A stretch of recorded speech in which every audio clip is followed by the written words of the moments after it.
बघा मित्रांनो, आज वांगी या ठिकाणी आलेलो आहे आपण. तर ज्यांनी या केळी पिकाला आता 4 महिने झाले तर मित्रांनो, तर 4 महिने झाले तर बुंदा बघू शकता तुम्ही. केळीचा बुंदा कसा झालेला आहे, तो काही बुंदा आहे. आणि उंची वगैरे बघा, पण 4 महिन्याची केळी मित्रांनो. ही उंची पण बघू शकताय तुम्ही. जबरदस्त असा रिझल्ट आला आपल्या इंडिया ॲग्रोचा. बुंदा वगैरे तुम्ही चेक करू शकता. हे बुंदा आहे मित्रांनो. 4 महिन्यामध्ये जर एवढा रिझल्ट असेल आपल्या इंडिया ॲग्रोचा, तर एक नंबर रिझल्ट आहे आपल्या इंडिया ॲग्रोमध्ये. तर मित्रांनो बघा, असंच जबरदस्त रिझल्ट प्रत्येक शेतकऱ्याला येणार आहे आणि येतोय पण. तर बघा मित्रांनो, प्रत्येकाने हो, प्रत्येक केळीचा बुंदा तुम्ही बघू शकताय. हे बुंदा आहे. आणि बघा, ह्याच एकाच शेजारी शेत आहे.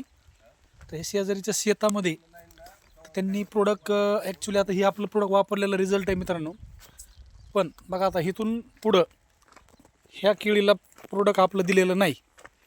ह्याचा रिझल्ट तुम्ही बघू शकता. ह्याचा बुंदा वगैरे ह्याला आपलं प्रोडक्ट दिलेलं नाही मित्रांनो. ह्याची उंची पण बघू शकता तुम्ही. उंची बघा, ही उंची आहे. म्हणजे एवढा रिझल्ट दोन्हीमध्ये फरक आहे. ह्याचा बुंदा बघा कसा आहे. केळीमध्ये बघा, मी आलो इथं स्वतः, म्हणजे उंची माझी एवढीच केळी, तिथं पलीकडल्या केळीमध्ये घुसता येत नव्हतं. म्हणजे ह्याला आपलं प्रोडक्ट दिलेलं नाही मित्रांनो. म्हणजे एवढा जबरदस्त असा रिझल्ट लागलेला आहे. बुंद्यामध्ये खूप फरक आहे दोन्हीमध्ये. तर जय हिंद, जय महाराष्ट्र.